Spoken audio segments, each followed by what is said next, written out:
Local support for Louisiana Public Square, a By the People America in the World special, is provided by MacNeil Lehrer Productions and the William and Flora Hewlett Foundation. By the Corporation for Public Broadcasting, and by viewers like you. Thank you.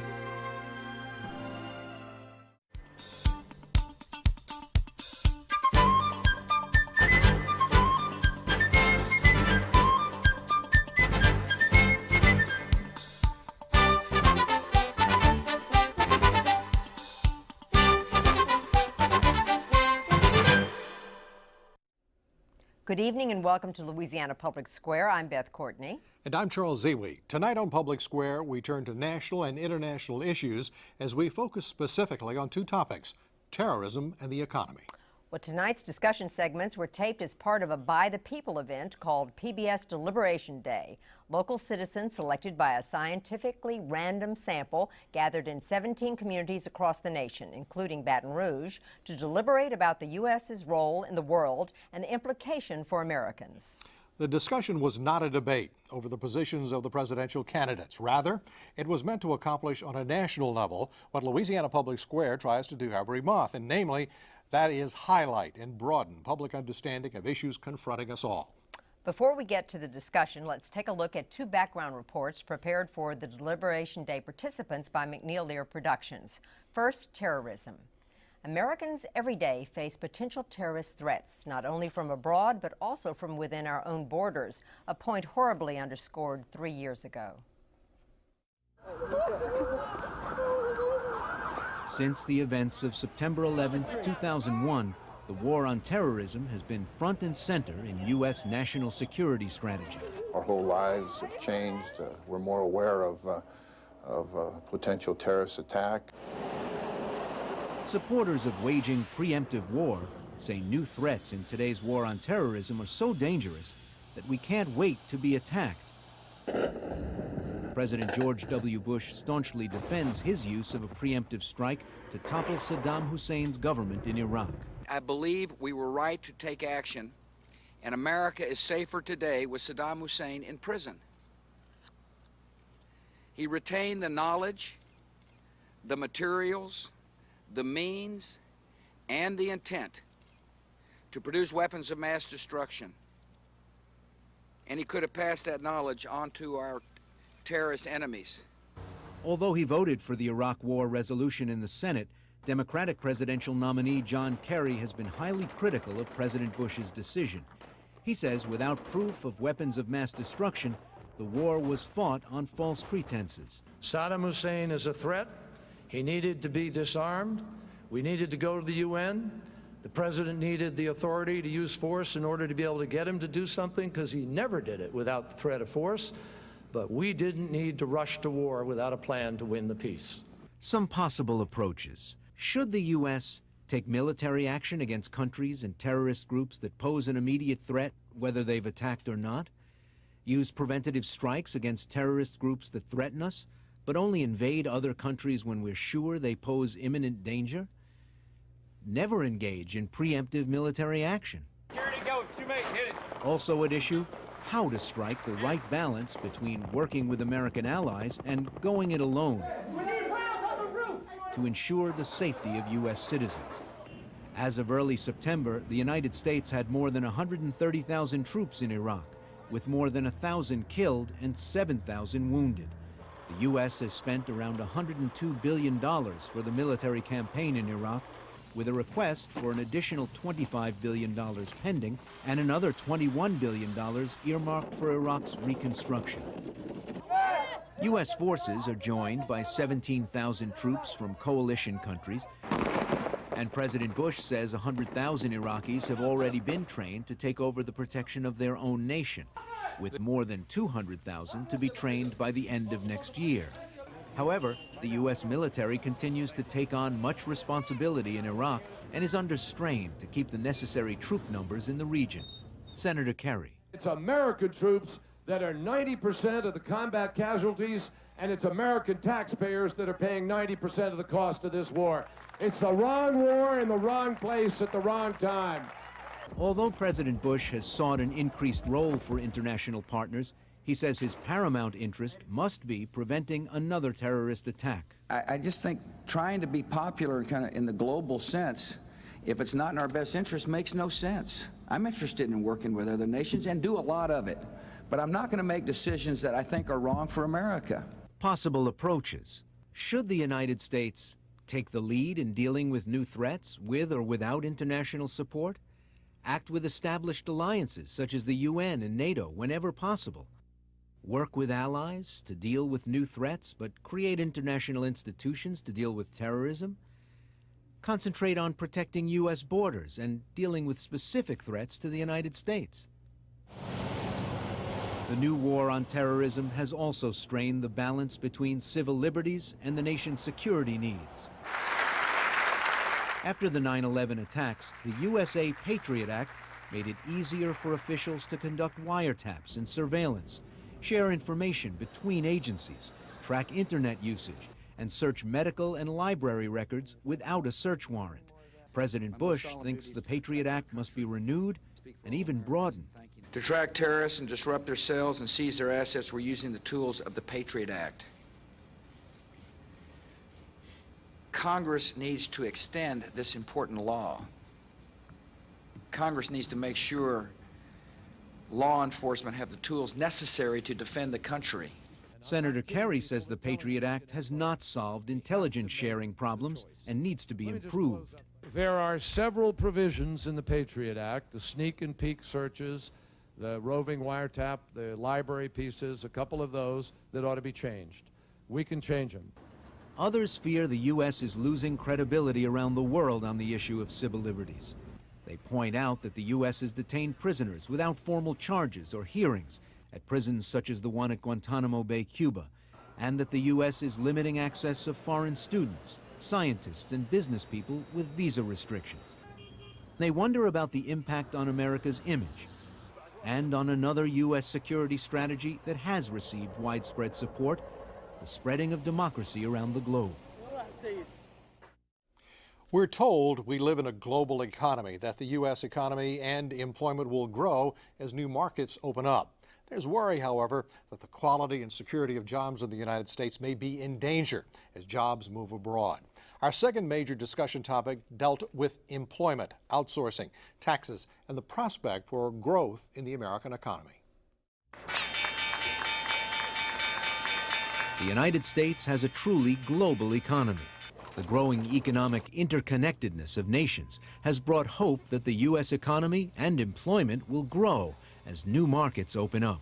They're going to buy cars that might be made in the United States. They're going to buy Coca-Cola. They're going to buy McDonald's. They're going to want to come to New York on vacations. So there is a multiplier that feeds back into the service economy of this country. Free trade advocates warn that if the U.S. protects its markets with special measures, we risk losing access to markets in other countries and may make our own industries less competitive. At the same time, many are concerned that the U.S. keep American jobs secure. They say that international organizations that govern free trade, like the World Trade Organization, are secretive and undemocratic. And they feel that the U.S. must focus on improving labor and environmental standards in other countries. This would make U.S. companies and workers more competitive with those abroad. While President Bush and his Democratic challenger John Kerry differ on when to protect American industries, they agree world trade is inevitable. Here's John Kerry. Globalization is here with us to stay, folks. I can't stop that. And you don't want to stop it, frankly, because America needs to trade. We need to trade smart and fair, though. That's the big distinction. We need to hold other people accountable to the promises that they make. Here's President Bush. Our economic plan is working. To keep jobs here in America, we must open up markets overseas for our entrepreneurs and manufacturers and farmers and ranchers. We open up our markets, and that's good for you.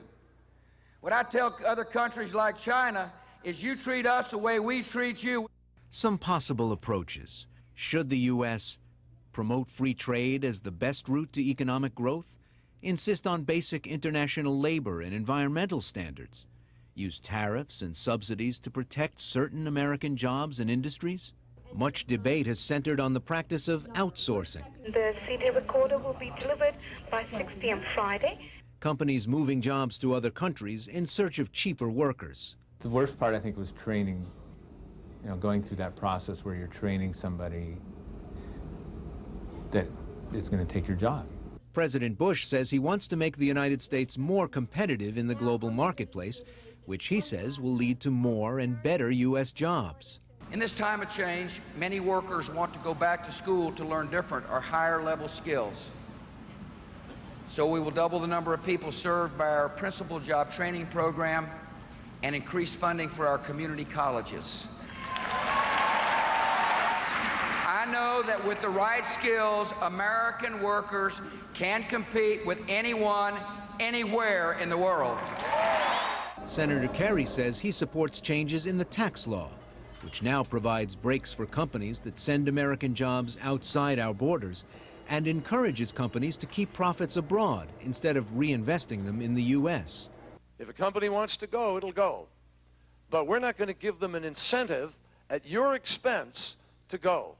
And with the money that we recoup from doing that, it's about $12 billion, we're going to give every corporation in America a tax cut, a 5% corporate tax rate, so that our companies that stay here, that are working to provide jobs for Americans, they get the reward, they get the break, and we make them more competitive with companies that are overseas.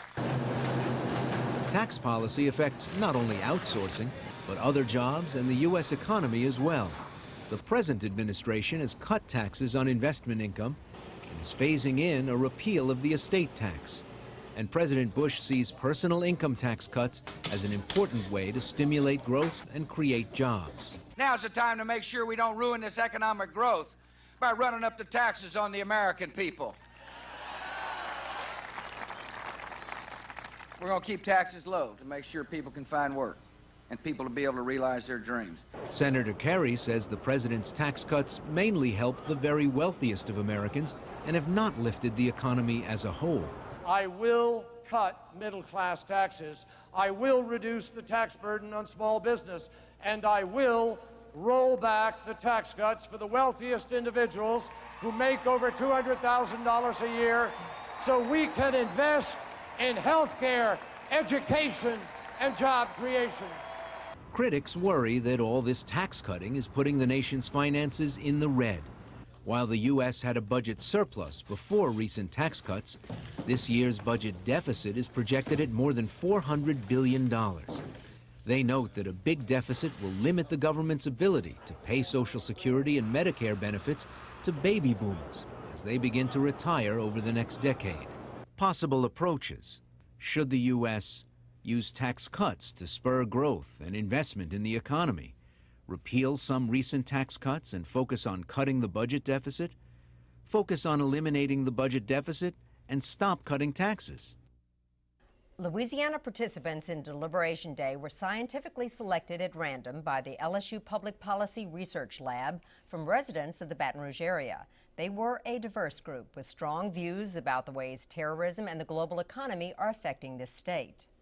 Jacob Gardner, Ophelia Fleming, Karen Crosby, and Linda Bauscher have never met, but on PBS Deliberation Day, they will exchange their views on vital national issues in a room full of strangers selected at random by the LSU Policy Research Lab.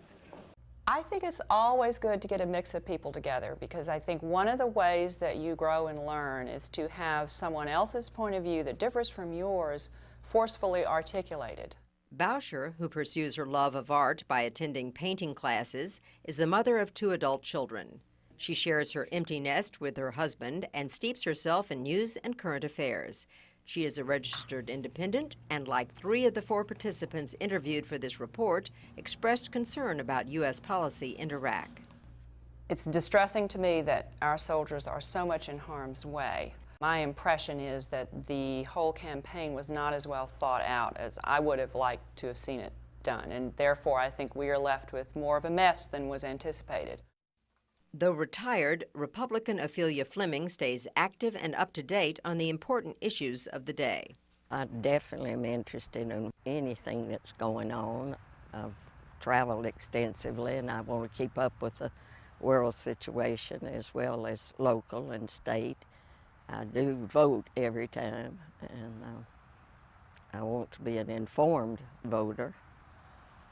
I want to improve the country and the world if we can. Fleming's top priority for the U.S. is to foster nation building in Iraq. I'm very much interested in that Iraq can establish their educational system, their infrastructure, and become a democracy. 23-year-old Covington native Jacob Gardner has a different perspective. The second-year LSU law student, like many of his peers, has his attention focused closer to home. Nation building in Iraq and trade in the global economy are both very important issues right now. Trade in the global economy is more important to me because I feel that the effects will be felt more here in Louisiana, particularly because Louisiana is a poor state and we risk losing even more jobs to trading south of the border. Karen Crosby is an assistant professor in the Department of Mechanical Engineering at Southern University. She is single and a Democrat who sees the problem of U.S. job losses to overseas competition as troublesome. It does concern me that many jobs are being fostered out to other countries, mainly because in my profession, what I do is train students to go out into the workforce. 4 individuals, each with their own perspective, each anticipating the challenges and the rewards of making their voices heard in a civil discourse with fellow citizens. You believe we invaded it as of today? Under the Deliberation Day format, our citizen participants gathered in small groups to discuss our topics. As with every Public Square program, we polled our participants ahead of time on their attitudes. 91% said they were certain or likely voters, and about a third consider themselves to be Republicans, another third Democrats, and almost a quarter to be independents. Among the presidential candidates, this was a George Bush crowd, with 47% supporting the president's reelection, 30%, however, supporting Senator John Kerry, and 1% Ralph Nader. On terrorism, just under 50% of our participants agreed with the idea that the U.S. must not hesitate to invade other countries when we think they pose a serious threat, even if we are not completely sure that they do. A strong 58% agreed with the notion that the U.S. should invade other countries that threaten us, even if America does not have the support of most of its allies. And they do not believe the war in Iraq has gotten in the way of the war on terrorism. And just about half believe the war has been worth the cost in lives and dollars. On the economy, 52% agreed with the idea that protecting existing American jobs and industries is more important than lowering prices and creating jobs, new jobs, especially through free trade. Nearly 60% believe American companies should be penalized for moving jobs to other countries. We began our discussion by talking about terrorism and the war in Iraq. Do you think that we really are at war? That this is a real war like World War II, World War I, the Korean War, Vietnam? Do you think the stakes are the same? How about it, Adrian? I think it's more abstract than the Vietnam War. So in that sense, it's not quite this, it's not the same, but in the sense that there are definite human casualties and definite quantifiable repercussions of the war on terrorism, yes, it's real war. I'm not sure that I agree with the way that we're going about it because it is abstract by nature. What do you mean abstract? Tell me how you define abstract here. This is not, well, although we are at war in Iraq and Afghanistan, we're fighting fundamentalism and we're fighting terrorism, we're fighting a group of people that's less easily identified, and we're fighting, I think, more against a worldview than anything else.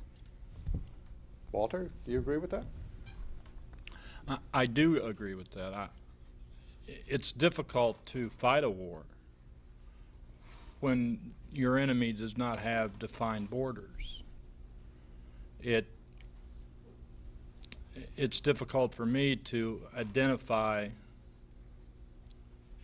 a group of people that the administration may want to label as our enemy when we don't have any concrete proof, not only of if those people are our enemies, but even who those peoples are. But do you feel like war? I mean, when you go to work as a carpenter every day, I mean, do you feel like they felt in World War II? Ophelia doubtless remembers World War II. I'm not trying to bring up your age, Ophelia, but you remember World War II and the rationing. I was very young. And the blackout shades and everything else that went with World War II.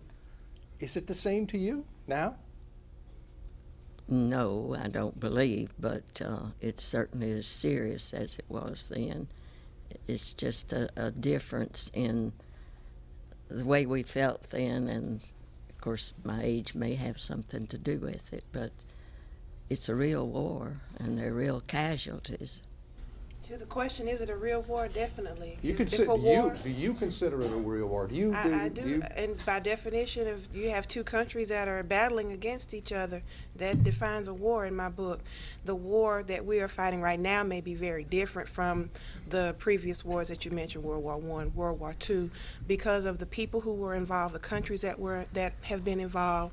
The reasons for the war are very different, but it is a war. Let me pick at you. You said classic war definition is two countries. Well, I think it only takes two people to have a war. You can have more than that, but you only need two. And from what I see, without looking at talking about those, the allies, who started it, who said this is what we're going to do, is one country, United States, in my book. Linda, how about you?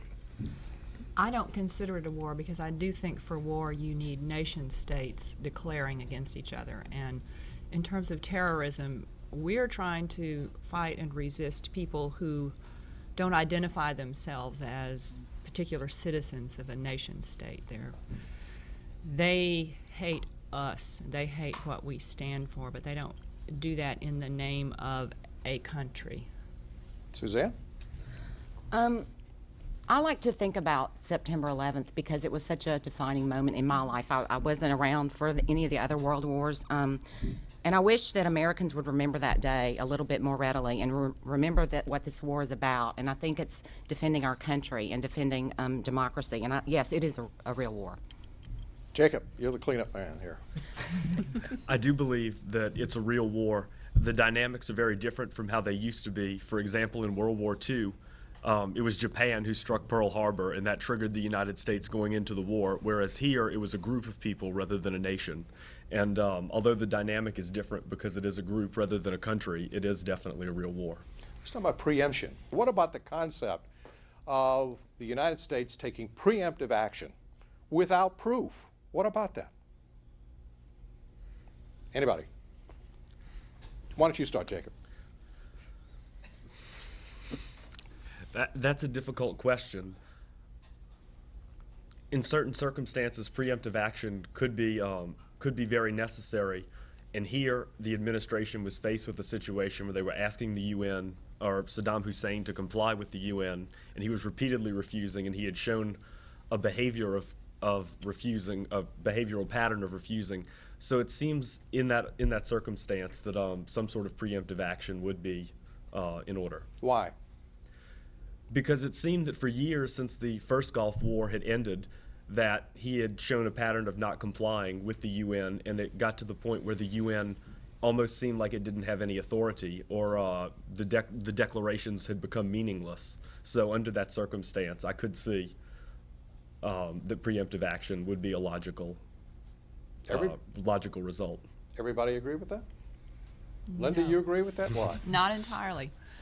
I think, for instance, after September 11th, we're absolutely justified in going into Afghanistan because we know it's Osama bin Laden and we know that's where he is. I think it's much muddier about Iraq, and I personally would have preferred if we had toughed it out more forcefully with the UN for longer. I think Saddam was weaker than we thought he was, and that we might have been able to go further with the diplomacy. Admittedly, it's very frustrating dealing with the UN, but I wish we had done it a little longer. I was uncomfortable with the invasion of Iraq and I felt the headlong way we did it. Richard Clark, the former national security advisor, said in an interview broadcast just this week that on 9/11, when the president went into the Situation Room at the White House, he said, "I want to kick some A." Mm-hmm. You brought up 9/11, Suzanne. You think that the United States ought to be in a position of going around the world kicking I do. rear ends? Mm-hmm. Mm-hmm. We're the superpower, right? Go ahead. We're the superpower. I mean, I do believe that with the information that we had at the time, that we made the right move. The Congress made the right move, and I believe that an afterthought is an afterthought, or the information that comes afterwards. But I believe if everybody can remember that day as I think we did the right thing at the right time. Now, you know, Kerry says wrong war, wrong time. I don't believe that. Why not? Because I believe that we did the right thing. I believe that, you know, they say now the intelligence wasn't right, you know, all these things. But I believe at the time that we made the decision, and we made it as a country. We made the decision as a country. And I believe that the things that come after are, you know, we're there now. We have to finish our job. Adrian's got this pensive look on her face like you don't really agree, do you? I do in part. I understand the President Bush saying, I want to go kick some tush. I understand that. That's a nice, pleasant way to say it, right? I understand that, and as far as an emotional reaction to the gravity of the situation of 9/11, and I share that. And I think that the decision to go into Afghanistan was very different than the one to go into Iraq. And I think that we were more unified as a country in the decision to go into Afghanistan. And I think it was a much more reasoned decision. But I think Iraq, you asked before if about preemptive strikes with no proof. And I think that's where things get muddy, because we're setting the bar so very low on what it takes to incur a preemptive strike from a country that there's just so many different situations across the world, North Korea, Iran, Syria, all these sorts of things. What kind of standard are we looking at to decide whether or not it would be equally as just to go invade those countries? Suzanne brought up and said, we're the superpower. Is that the way the United States should behave, Arthur? It's definitely necessary to go in, and something have to be done, but I don't agree with all the people that are being killed. I mean, I wish it was just a better way we can go about doing it than all the innocent, well, not innocent, but a lot of people are dying. Why should we be the police of the world? What made us the one? Is it because we are a superpower? While I don't always think that we need to take preemptive action or do it militarily, we do have a responsibility for being the world superpower. We're the United States. Our influence is felt all over the world, and we should be using that to try and better the lives of other people. I'm not saying that it needs to be through preemptive strikes, but we do have a responsibility. We have better education. We have so much more than so many other people out there that I think we absolutely have to take a position in the world. Do you believe that measures such as the Patriot Act are necessary to where the government can have the ability to not only see what books you read, but monitor your phone and email conversations, take whatever steps are necessary to protect you and your family and everybody you know, your communities, from a potential terrorist attack? Do you think that's appropriate? Do you not think it's appropriate? Karen. I'm not sure that this is exactly in line with your question, but a question I would like to ask is, had the Patriot Act been in force pre-9/11, would 9/11 still have happened? That's a question that I would like to know, because if the answer is yes, then I'm for it, as long as it doesn't infringe my rights. As long as I can still talk about whatever I want to talk about on the phone, that's as long as it's not illegal. As long as I can still search the websites that I want to search on the internet. As long as I can check out whatever books I want to check. If somebody's checking and see it and making sure that I'm not trying to find how to build a bomb, and then I don't have a problem with it. Maybe it's because I don't think that I'm doing anything that's wrong, and maybe someone who's doesn't want their life to be monitored. I don't really want it to be monitored, but if that will save me and save my children that I hope to have someday, then I could probably give up a little bit of intrusion. What's next? I mean, you cannot change what's in a person's heart, even if you watch and monitor him 24 hours a day. What's in his heart gonna come out regardless. I mean, you cannot change it. There's nothing you can do about it. I mean, he might get to the point where he don't look at certain sites or he don't talk about certain things on the phone, but it's still in his heart and in his mind. And he still can carry out whatever, whatever whatever evil he have in his heart, it's gonna come out regardless too. In the survey, though, that you took before you came here, two strong things jumped out, at me at least, is that one, you overwhelmingly said that American industries, businesses, and American jobs ought to be protected. And two, that American industries that move jobs offshore should be penalized. What about that? You like that idea, Adrian? I think that an unfair portion of the tax burden is falling to the citizens because corporations are not paying their fair share. And I think that some of that comes in with allowing companies, they just voted on this massive expansion of corporate tax credits just this past week, I think. It expanded the definition of the manufacturing industry and the credits that would come with that and that sort of thing. And then we're missing out on billions of dollars there, but we still have to pay for the programs that we have set up. So the citizens are paying for that, and individual citizens, and that's where I think we paid 35% on, my family paid 35% on portions of our income, and that's ridiculous. And perhaps the citizens wouldn't have to pay so much if corporations were taxed appropriately. So are you saying that companies that go overseas and Yes. move jobs offshore I think that are taking advantage of loopholes? Taking advantage of tax shelters in Jamaica, despite the fact that their corporate headquarters are in America, and they use, they sell their product to Americans, and the basis of them making money is on the American consumerist culture, and that's what's making them money. But they're not putting money back into that. They're having everything produced in sweatshops in foreign countries, and they're not paying any taxes there, and they're not paying taxes wherever they keep their assets and that sort of thing. I think that's unfair, and I don't think that citizens are not allowed to behave in such a way, and I don't think that we should allow corporations to do that either. Suzanne, it's all right with you? Well, I think that part of what made America great is that we have a lot of entrepreneurial spirit here, and I think that as somebody who has their own company needs to be able to make their decisions the way they want to make them. If it's cheaper for them to ship jobs to Indonesia or China or wherever, I think that that's a decision they should be able to make. That's a tough call when you have to be the person who goes in and tells 500 people that work at a plant they don't have a job anymore. I wouldn't want to be in that position, but I do understand the argument that in order to make America competitive in trade, you simply can't be paying $5.15 an hour or whatever it is to do the same thing that can be made for 50 cents an hour in Mexico. And that is a pretty compelling argument, but it has some painful consequences.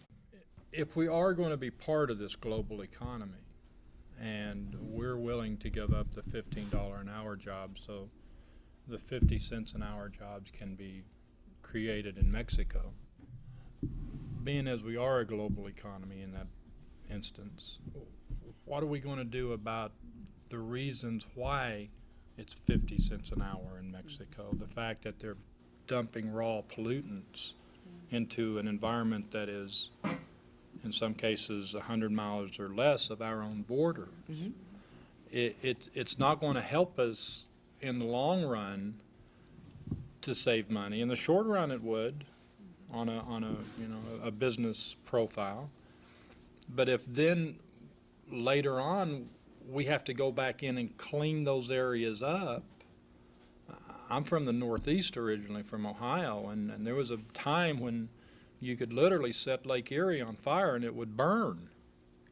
Let me ask you, though, to focus on something that's really close to home, and that is tariffs and the idea that the government should protect American jobs and American industry. And I'm asking you to look at the sugar industry in Louisiana, where, according to estimates, 28,000 people depend on the sugar industry, 28,000 families, I think is the exact number. Does government have a proper role in keeping tariffs high on sugar, or relatively high on sugar, compared to the world market to protect those 28,000 jobs in Louisiana? Linda, how about you? Okay.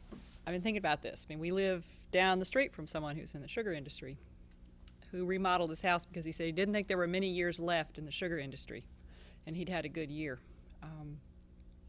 It's very hard. You go into the store and you have your list, and do you save money on the sugar or not? Most people save money on the sugar. I think, the sugar industry is going to shrink. Some people are going to be dislocated. It is really unfortunate. I think it's going to happen. I think it probably needs to happen, which I hate to say because you don't want to throw people out of work. Agriculture is shrinking in this country, you know. Well, I don't think it's fair because everybody in the room used to living on a certain budget. If you lose your job and you have to take another job elsewhere, you're going to take a pay cut. And what you do about the way you used to live, I mean, the cost of living is high. I mean, if I make $12 an hour and I go down to making $7, I mean, a lot of changes are going to be made. How am I going to pay my bill? I just don't understand. So whose responsibility should that be? Should that be the government's responsibility, or should that be your responsibility? The government. Why? I mean, if you're going to take the job elsewhere, you should supply somebody with a job at least. I could see $1 pay cut, but I mean, we're talking about $3 and $4 pay cut. That's real tough. I don't agree with that. How you tell 500 people you don't have no work when they come the next day? It's hard. You made that choice. If I make a decision to leave my job, I'll be found something better. It'll be my choice. It would be that person's choice, but at the same time, unless we want to go to a totally socialistic state, my government is not required to do my planning for me. I get a little concerned when someone says, well, that person didn't know they was going to lose a job, so the government should step in and take care of it. That person should, if they want a better life, they should take the steps necessary to achieve that better life by getting more education, being trained in what they want to do. I do not ever want to be dependent upon the government in any way, shape, or form, because if I can jump in on the end of that. Yeah. The thing that I do believe that the government owes us is the right to proper education. I don't think that the government owes me a job or anybody else a job. I do think they are responsible for creating a system where everybody has access to the same education. It's their decision whether or not they take advantage of that opportunity. But I think that the opportunity should be available.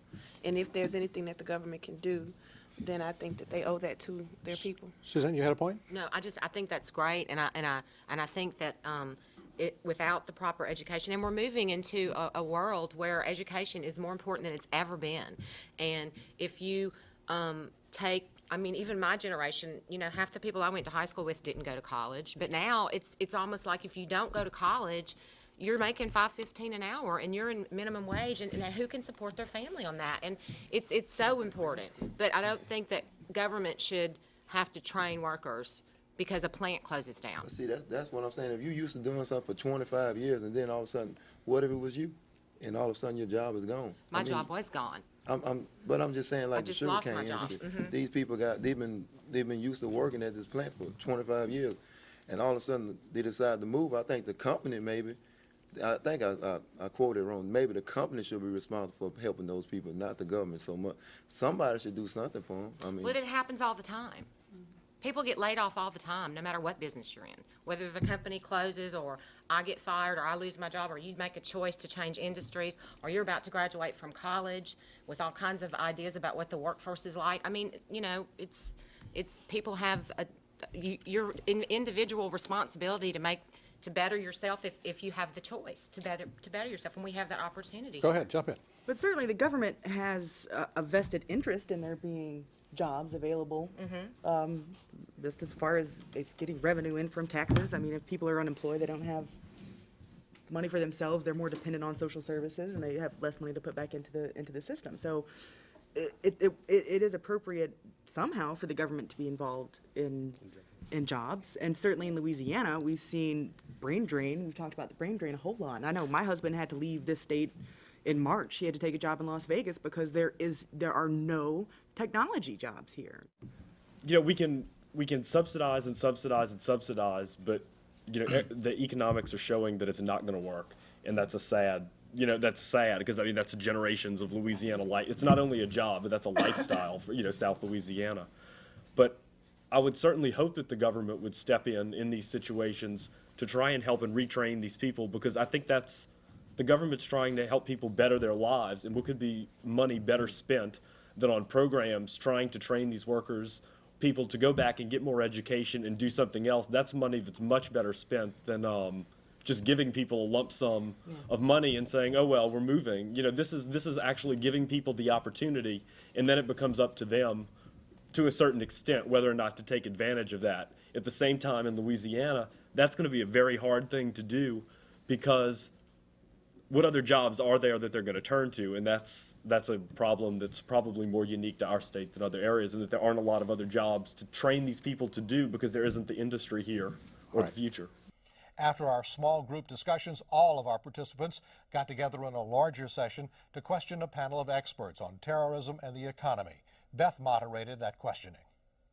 And I know there's some wonderful questions you all have to ask our panel that has joined us, and I'd like to introduce them. On my far right is Michael Groves. He is the Dean of the School of Veterinary Medicine at LSU.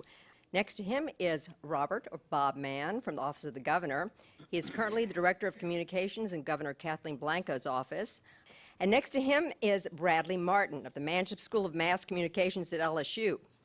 First, before I tell you anything about him, I'm going to say he has a new book coming out, Under the Loving Care of the Fatherly Leader, North Korea and the Kim Dynasty. And finally, Jim Richardson, Director of the Public Administration Institute at LSU. He's currently director there, and he is also the John Ray Alumni Professor of Economics in the E.J. Orso School of Business Administration. Our first question has to do with the war in Iraq. We are now in Iraq. We've been there for a while.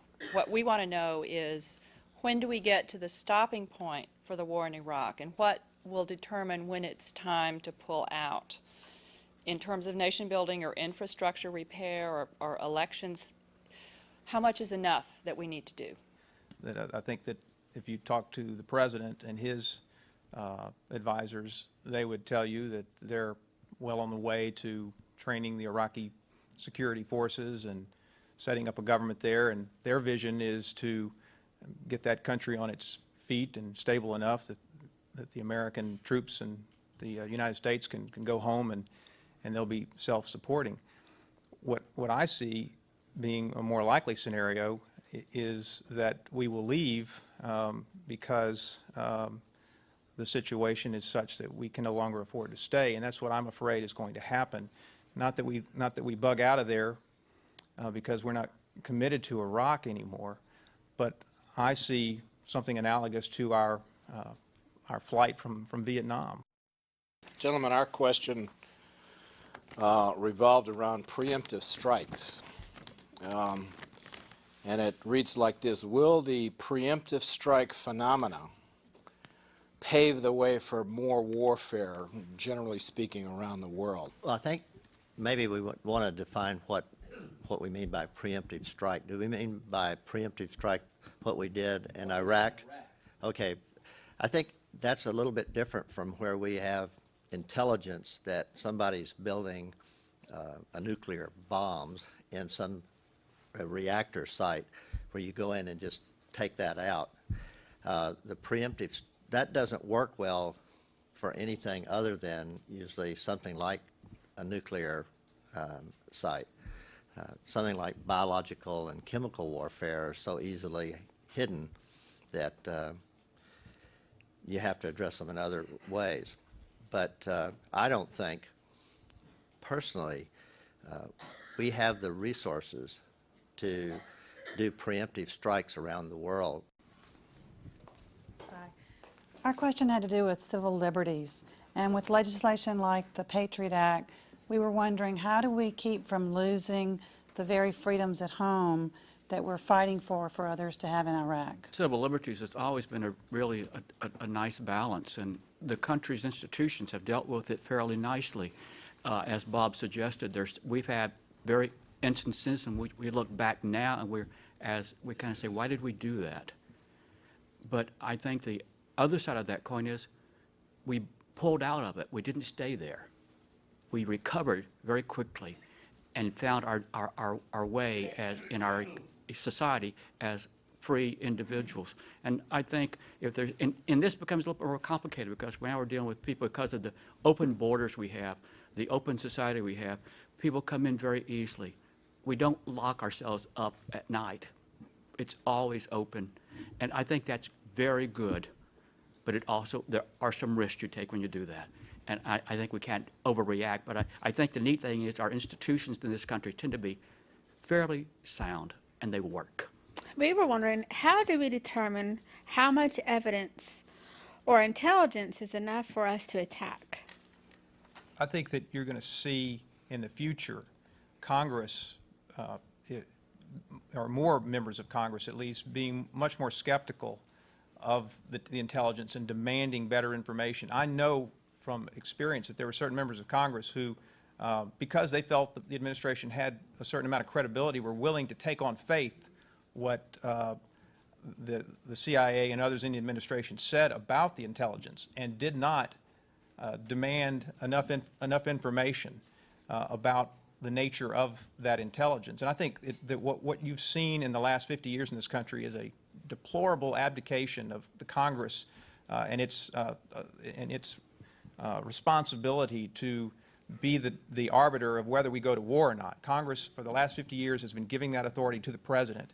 Whether we go to war or not, I think it should be the decision of our elected representatives and not one man. And that's, I blame Congress more for the messes of the last 50 years, to the extent there have been messes, and I put Vietnam in there, because it was an abdication of the responsibility of Congress to make those decisions and demand better intelligence, better answers.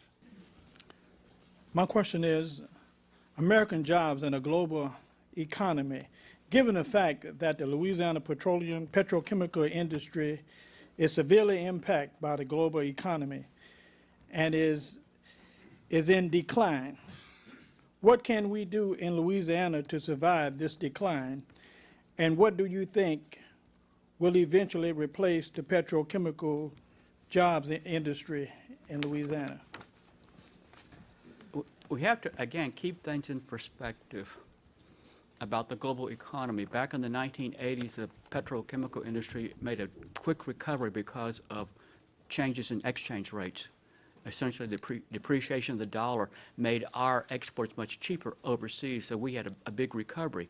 Now, of course, we're suffering from the fact that natural gas prices, which is a major ingredient in producing products in the petrochemical industry, is very high. It's going to stay high. And also, there's not a global market for natural gas. We can now import natural gas from other countries where it's cheap, like we can oil, because you can't ship it across the oceans as easily. In terms of the question then is, yeah, the chemical industry in this state is probably going to be declining for several more years. And what's going to be replacing it? That we'll find out. And that's the thing nobody knows. That's where the education that Brad talked about becomes very vital. The information technology that was being pushed by the Louisiana 2020 vision, trying to diversify the economy into human-related strengths as opposed to natural resource-related strengths. That's going to be what it's going to take. Good evening. Globalization has created more fragile supply lines of products integral to our national security. With current failures of NAFTA, how can we ensure future trade alliances will be more effective in regards to our economy without sacrificing our security? It's interesting the way the world's put together today, because you do have all these linkages. It's you know, like you think of a John Deere tractor as being 100% American. It's not. They make some of it here. They ship it all the way to Japan, add some parts to it, and ship it back. So it becomes an international product. It's interesting. And there are a lot of things such as that I think can go on. I don't know if there's any way to say that all the supply lines will always be secured. My question is, what are the factors that cause outside countries to produce such less expensive products and services other than wages that they're being paid overseas? What are the factors that allow them to produce such less expensive products? You asked what besides wages. Okay, one advantage that a freshly arriving industrializing country has is that they can put in all brand new factories with all the most up-to-date automated equipment. And meanwhile, we're stuck with old factories that we've invested in many, many years ago. This was the case with Japan. This is why Japan in the 80s seemed to be overtaking us. And then, of course, Japan hit its own ceiling because its wages were too high. But I think the education question is truly serious, folks. We're getting lots of students from China, from Korea, from India. These people are great at math and science. We got to compete. We've got to put more, not just money, we need dedication. We need teachers in the public schools who will teach children to diagram sentences so that their English is correct. Since we're in a global economy, how long will it take for America to see the payoff? I would say that, I don't know what you mean by payoff, but I would say America has already seen the payoff many times over. And indeed, if there's a policy that has been bipartisan, continuous, regardless of who occupies the White House or who happens to be Speaker of the House or President of the Senate at the national level, open trade, free trade has been a U.S. policy since World War II. At one time, the only cars people would have, if we asked for a show of hands in this room, you didn't have a Chevy or a Ford or a Plymouth, you didn't have anything. Today, you have Toyotas, you have BMWs, you have all cars from all other countries. It made car prices much cheaper overall than they would have been if we had maintained our little insulated industry of the big three. So in that sense, we've been incredibly blessed over the last 50 years. At one time, you couldn't have strawberries in February. Why? Because we don't grow strawberries in February. But you go to the store today, there's strawberries in February. There's strawberries in November. Why? Because we import them. So in that sense, we've already been blessed many times over because of our trade policy. That's not to say that from time to time, as we adjust, there are people who lose because of it. They do.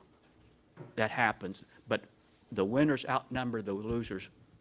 That was Deliberation Day 2004. Just like Louisiana Public Square, the day produced a fascinating collection of diverse and at times passionate views on how to deal with terrorism particularly. In the same way we poll our participants about their attitudes before the event, we poll them again once they had engaged in deliberation and questioned the experts. Here are some of the highlights of the before and after survey results. Initial survey results suggest that there was some moderation of views on several controversial questions. On the question of intervening against other countries without help from allies, the number of those who disagreed went down significantly. Even though views moderated on this issue, the majority still agreed with the statement. A similar question focused on support for invasion of other countries, even when we are not completely sure of the threat they pose to the U.S. The number of participants who strongly held that position dropped by nearly 2/3. Despite these findings, more people felt that the war in Iraq had gotten in the way of the war on terror. Before the Deliberation Day Forum, 43% agreed or strongly agreed with that position. After the forum, 53% thought the war had gotten in the way. The proposition that protecting American jobs is more important than free trade lost ground among our Deliberation Day participants. Before their discussions, 53% agreed that protecting jobs was more important than lower prices. At the end of the day, only 48% still felt that way. The number strongly holding that view was cut in half. The day's events changed some positions and also caused some uncertainty among attendees. Before showing up, none of the participants were undecided. When they left, however, 10% said they were no longer sure of who would get their vote.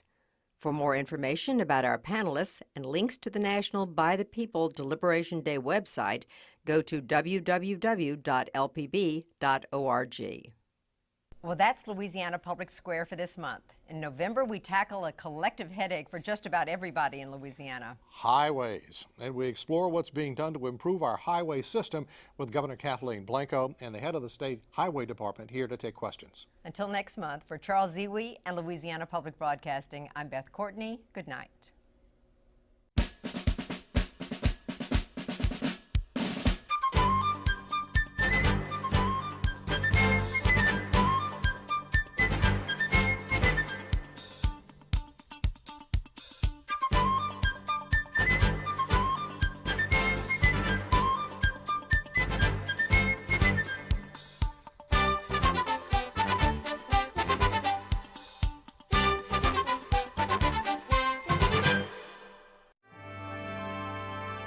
Local support for Louisiana Public Square, a By the People, America in the World special, is provided by MacNeil Lehrer Productions and the William and Flora Hewlett Foundation, by the Corporation for Public Broadcasting, and by viewers like you. Thank you.